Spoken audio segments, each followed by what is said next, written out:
예, 우리가 지금 묵상하는 이사야 29장은 이제 이사야 28장, 29장 또 더 나아가서 35장까지 하나님께서 유다와 이제 예루살렘을 향한 경고의 말씀을 하는 큰 단락에 들어 있습니다. 하나님께서는 열방에 대한 심판을 13장부터 27장까지 말씀을 하시고 이제 다시 28장부터 예루살렘과 유다에 대해서 그 말씀을 집중을 하십니다. 왜 그러냐? 이제 왕이 바뀌었습니다. 그 전에 아하스 왕, 하나님을 신뢰하기보다는 아수르를 의뢰했던 왕, 이 아하스 왕 때 하나님이 내가 너에게 징조를 줄 테니 구하라. 그런데 징조 저는 필요 없습니다. 차라리 아수르 의지하는 게 낫습니다. 이러고 갔었거든요. 근데 이제 왕이 바뀌어서 히스기야 왕이 됐는데, 이제 히스기야가 왕이 되면 이제는 하나님을 의뢰해야 되는데 히스기야도 지금 마음이 어디로 기울으냐? 이제 아수르를 의지했다가 아버지 아하스가 된통 당했으니까 이제는 애굽을 의지해야겠다, 이런 생각을 합니다. 그러니까 왕이 바뀌면 신앙의 기본이 무엇입니까? 여호와를 경외하고 마음을 다하여 하나님을 의지하는 것인데, 이 하나님을 의지하기보다는 자꾸 눈에 보이는 것을 의지하고 싶은 겁니다. 그래서 그전에는 아수르를 의지했는데 된통 당하고 나니까 아유, 아수르는 의지하면 안 되겠다. 그래서 또 누구한테 가냐면 애굽한테 가려고 하죠. 자, 이런 히스기야 왕을 향해서 하나님께서 엄중하게 말씀을 하십니다. 너는 이제 마음을 다하고 하나님을 의지하고 하나님만이 소망이다. 아주 중요하지만 반복적으로. 여러분, 우리가 신앙의 기본기, 그렇게 어려운 게 아닙니다. 근데 이 기본기가 탄탄하게 될 때 인생이 아주 하나님의 은혜 가운데 아주 점프를 할 수가 있죠. 수영을 배울 때도 그렇습니다. 여러분, 수영 배울 때 이제 보통 이제 내과에서 개수영을 많이 하신 분들은 수영장에 가서 정식 레슨을 받는 분들을 조금 이렇게 얕잡아 봅니다. 가면은 뭐 합니까? 물장구만 첨벙첨벙 치거든요. 그러면은 동네에서, 내과에서, 또랑에서 이 개수영했던 분들은 자, 물장구도 못 치는 것들 이러면서 이제 개수영을 하시거든요. 근데 한 달, 두 달 지나면요, 이분은 이게 기본기가 안 되기 때문에 막 온갖 물을 사방에 튀면서 첨벙첨벙 하면서 가는데 앞으로 쭉쭉 못 나갑니다. 근데 이 수영 물장구를 제대로 배운 분은요, 아무것도 아닌 물장구인데 다리를 쪽쪽 펴면서 차차차차차 이렇게 가면 그냥 물장구 텀벙텀벙 하는 분보다 훨씬 빨리 가게 되죠. 그러니까 처음에는 더디 보이더라도 기본기를 착실히 다지는 게 얼마나 중요한지 모릅니다. 여호와를 경외하고 하나님을 전심으로 의지하고 시시때때로 내 모든 염려와 근심을 하나님께 가지고 나오는 것, 이게 신앙의 아주 중요한 기본입니다. 기초죠. 때때로 하나님께 나오고 날마다 주 앞에 나오고 하나님이 기뻐하십니다. 근데 이 기초적인 것을 히스기야 왕은 잊어버리는 겁니다. 하나님께 가야 된다. 자꾸 애굽한테 가려고 그러죠. 자, 이런 예루살렘을 향하여 하나님께서 탄식하며 오늘 말씀하십니다. 1절에 슬프다 아리엘이여 아리엘이여 그러죠. 자, 이 아리엘은 이 나나주에 보면은 하나님의 번제단이다, 또 예루살렘을 가리키는 말이다, 이렇게 되어 있는데, 이게 이제 하나님의 성읍 우루엘이라고 하는 말에서 온 것으로 이야기를 합니다. 우루엘, 아리엘, 하나님의 성읍이다, 이런 뜻도 있고, 또 하나님의 암사자다, 이런 뜻도 있고요.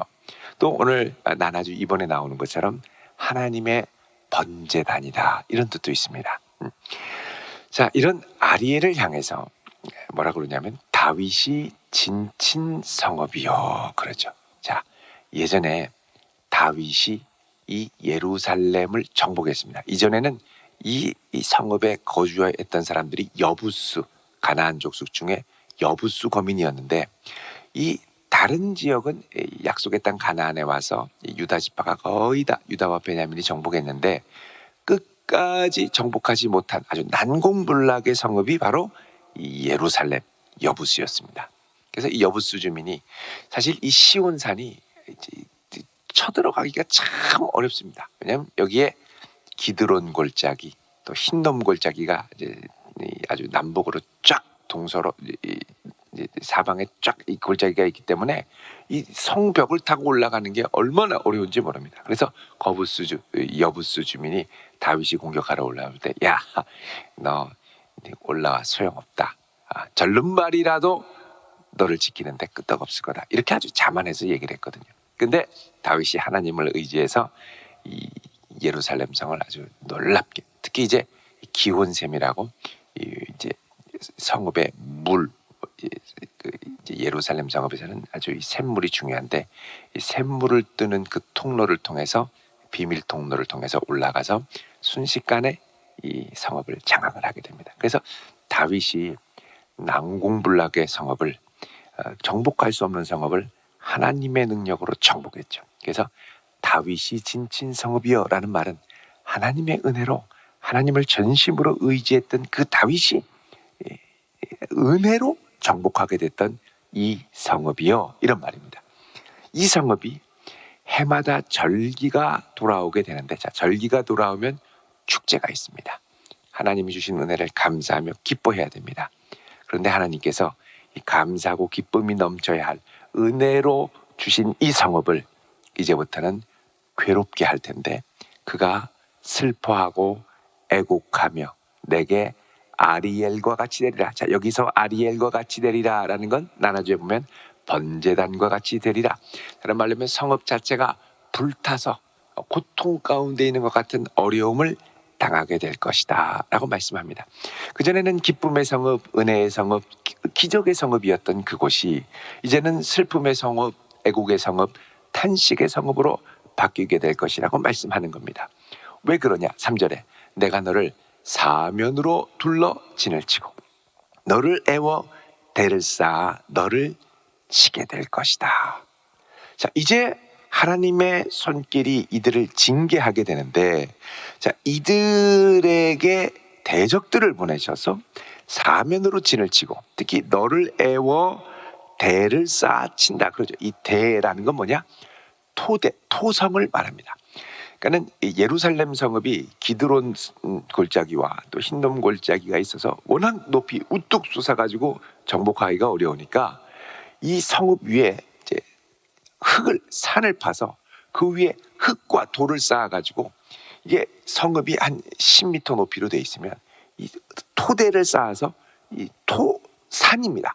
일부러 이 산을 쌓아가지고 같이 높이 올려서 이 위에서 점프해서 들어갈 수 있도록 그렇게 토대를 쌓아서 너희들을 정복하겠다. 여러분, 이렇게 되면요, 이게 마치 공포 영화에서 공포 분위기가 조성되는 것처럼 이 성읍이 계속 토산이 막 점점점 높아질수록 아주 이 이스라엘 백성들, 예루살렘 백성들의 이 심장이 쫄깃해집니다.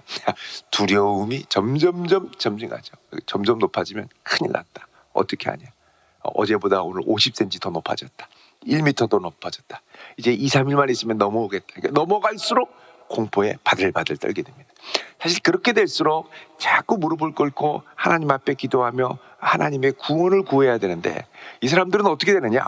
4절에 보면 내가 낮아져서 땅에서 말하며 내 말소리가 나직이 티끌에서 날 것이라. 내 목소리가 신접한 자의 목소리 같이 땅에서 나며 내 말소리가 티끌에서 치거리리라. 벌벌벌 떨면서 큰 소리로 말도 못하고 저 구석에서 큰일 났다, 어떻게 하냐, 죽었다, 아이고 망했다, 이틀 남았다, 염려 근심의 말만 막 왁자지껄하게 계속하는 절망의 소리만 가득한 성읍이 되는 거죠. 사실 이렇게 올라갈수록 두려움과 무서움이 점증할수록 자꾸 하나님께 나아가야 되는데 그 생각은 안 하고 점점 공포 가운데 질려 있는 거예요. 자, 하나님께서 역사적으로는 이게 이제 아수르를 히스기야 왕 때 보내가지고 아수르를 통해 예루살렘을 침공하게 하신 겁니다. 자, 그 배후에 하나님의 주관하시는 손길이 있다면 사실 하나님을 의뢰하는 것이 정답입니다. 그런데 배후의 모든 상황을 주관하시는 하나님이 안 보이니까 눈앞에 쌓인 큰 파도만 보고 염려하고 두려워하면서 발발발발발 펄펄 떠는 거죠. 자, 그런데 5절에 놀라운 일이 일어납니다. 그럴지라도 내 대적의 무리는, 저 강력한 대적 아수르의 무리는 무엇 같다고 그럽니까? 세미한 티끌 같겠고 먼지 같다는 겁니다. 그 강력한 대적이 하나님의 손 아래서는 먼지 같다는 거예요. 후 불면 날아가는 먼지 같다는 거예요. 또 강포한 자의 무리는, 자, 아수르 그 강력한 대적이 날려가는 겨와 같으리니, 후 하면 여러분 곡식 탈곡한 이 겨, 후 불면 날아가죠. 그런 겨같이 날아갈 텐데 그 일이 순식간에 갑자기 일어날 것이라. 자, 하나님이 이들을 겨같이 날려버리는 건 순식간에 일어난다는 겁니다. 하나님의 능하신 손 아래 그 강력해 보이는 아수르 대군은 아무것도 아니라는 거죠. 실제로 이 아수르 대군이 이 에워쌌을 때 18만 5천의 어마어마한 군사들이 와가지고 예루살렘 성읍을 둘러싸고 막 공격하고 위협하려고 할 때, 그때 사실은 히스기야가 어떻게 하냐, 하나님께 나아가 옷을 찢으며 긍휼히 여겨달라고 눈물로 기도하죠. 자, 그런데 그날 밤 어떤 일이 일어납니까? 하나님의 사자가 아수르 진영의 보냄을 받아서 하룻밤에 그 예루살렘 성을 둘러진진 아수르 군대를 하룻밤에 몰살시킵니다. 18만 5천이 다 그 자리에서 죽여버립니다. 그러니까 사람의 힘으로는 몇 날 며칠을 싸워도 뭐 겨우 조금 피해를 입힐까 말까 한 그 대적이 하나님이 한순간에 하룻밤에 겨 날리듯 티끌 먼지로 후 하고 불듯 날려버리셨다. 6절에 만군의 여호와께서 우레와 지진과 큰 소리와 회오리 바람과 폭풍과 맹렬한 불꽃으로 그들을 징벌하실 것인즉, 아리엘을 치는 열방의 무리 곧 아리엘과 그 요새를 쳐서 곤고하게 하는 모든 자는 꿈같이 밤에 환상같이 되게 할 것이다. 자, 이 아수르가 왔을 때 이제 예루살렘 성읍을 차지해서 우리가 이 성읍까지 영향력을 끼치고 이제 애굽을 넘보리라, 얼마나 이런저런 꿈, 야심을 많이 가졌겠습니까? 근데 꿈속에서 가졌던 꿈이야, 이렇게 되는 거죠. 8절에 줄인 자가 꿈에 먹었을지라도 깨면 그 속은 여전히 피고, 목마른 자가 꿈에 마셨을지라도 깨면 곤비하며 그 속에 갈증이 있는 것 같이 시온산을 치는 열방의 무리가 그와 같으리라. 자, 여러분, 꿈에서 3일을 굶었습니다. 어우, 배고파, 뭐 먹을 게 없나. 그리고 어느 집에 들어갔더니 어우, 그 집에 상다리가 부러지게 모든 음식이 다 있는 거예요. 불고기, 돼지갈비, 떡갈비, 스테이크, 파전, 뭐 나물. 우와, 실컷 먹었어. 배 터지게. 어우, 더 이상 못 먹을 것 같아요. 숨을 못 쉬겠어요. 근데 갑자기 속에서 꼬르르르륵 소리가 나네요. 아, 갑자기 왜 배고프지? 하고 딱 깨니까 꿈이네요. 아유, 배고파. 이런 것 같다는 거예요. 여러분, 이 대적이 이스라엘 정복의 야욕의 꿈을 꾸고 이제 이것만 치면 저 어마어마한 성읍이 우리 거가 되고, 와! 근데 하룻밤에 몰살됐네요. 꿈이라는 거예요. 꿈. 하나님이 사람이 꿨던 야심을 하룻밤에 날려버리실 수 있습니다. 그거를 알아야 된다는 겁니다. 하나님이 치시면 아무것도 아닌 것 같은 인생인데 속으로 막 야심을 품고 딱 깨니까 아무것도 아니라는 거죠.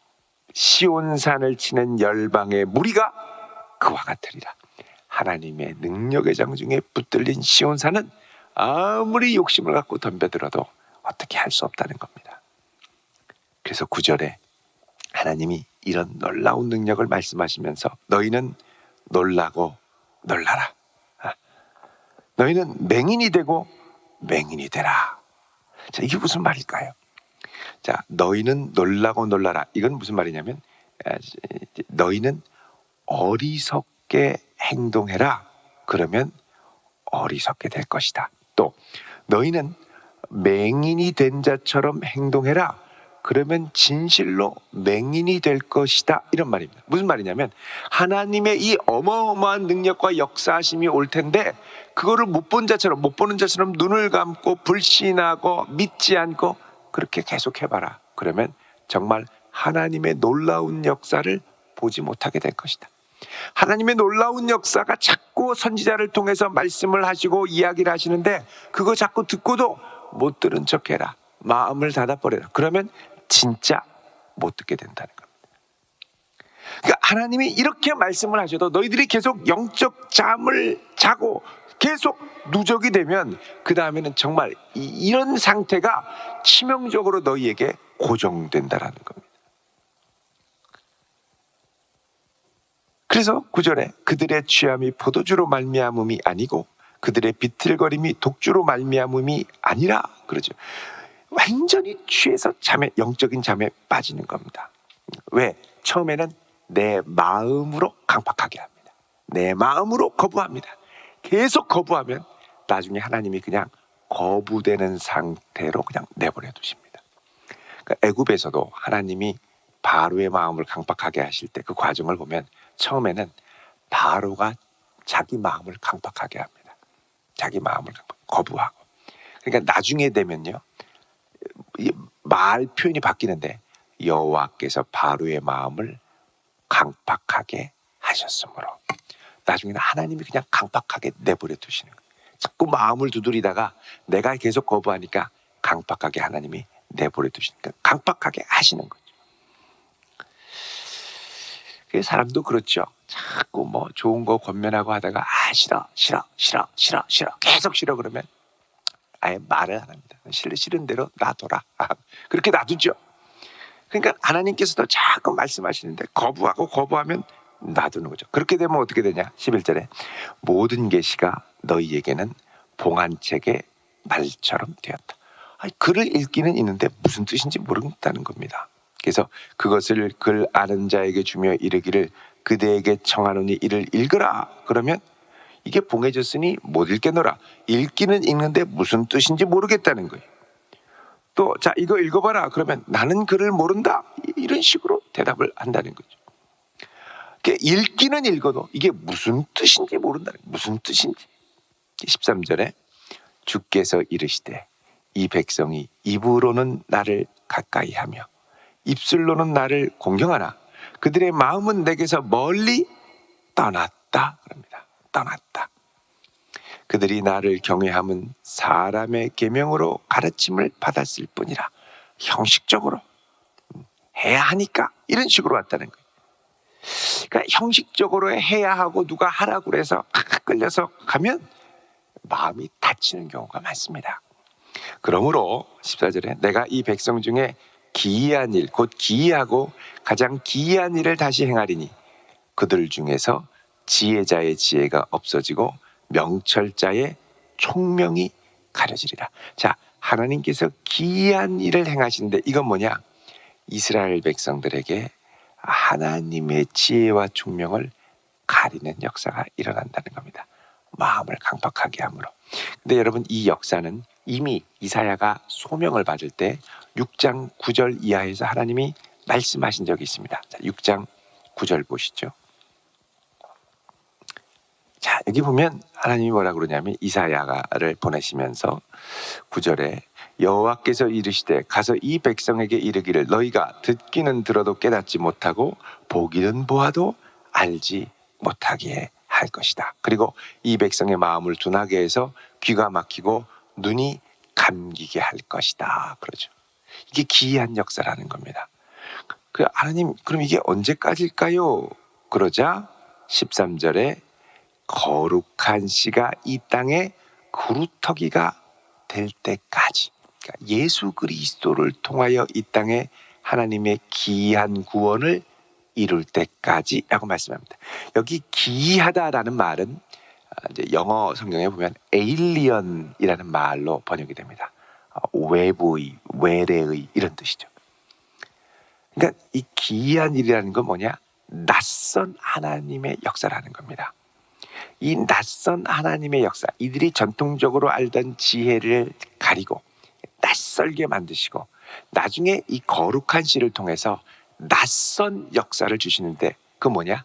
낯선 의, 외래적인 의, alien righteousness. 행함으로 말미암은 것이 아니라 그 다음부터는 오직 믿음으로 말미암는 의를 주시는 역사가 일어나게 된다는 것입니다. 여러분, 우리에게 하나님의 은혜로 하나님의 말씀을 깨닫고 복음을 믿게 되는 것이 기적인 줄로 믿습니다. 하나님께서 우리에게 말씀하실 때 마음을 열고 기쁘게 순종할 수 있는 백성들 될 수 있기를 바랍니다. 눈앞에 보이는 아무리 큰 대적이 있다 하더라도 그 하나님 앞에 결국은 티끌과 같이 후 하면 날아가는 아무것도 아닌 경우가 너무나도 많습니다. 우리가 두려움에 사로잡혀서 벌벌 떠는데요. 하나님께서 역사하시면 아무것도 아닌 경우가 많습니다. 이것은 사람의 교훈으로 알 수 있게 되는 것이 아니라 주 앞에 나와 기도함으로 그의 말씀을 붙들 때에 비로소 분별하고 깨닫게 될 수 있는 것이죠. 이런 거룩한 영적 분별력을 갖고 이 어그러지는 세대 가운데 하나님을 기쁘시게 하는 복된 성도 되시기를 주의 이름으로 축원드립니다. 기도하겠습니다. 거룩하신 아버지 하나님, 저희들을 붙잡아 주시옵소서. 하나님의 영광을 위하여 살게 하여 주옵소서. 아둔한 저희들의 눈을 열어주시고 귀를 열어주셔서 그리스도 예수 안에 있는 아름다운 신령한 보화의 눈을 뜨게 하시고 주의 음성을 듣게 하시고 어그러지는 세상 가운데 하나님을 기쁘시게 할 수 있는 신령한 지혜를 오늘 이 아침 충만하게 부어 주시옵소서. 예수님의 이름으로 축복하며 기도하옵나이다. 아멘.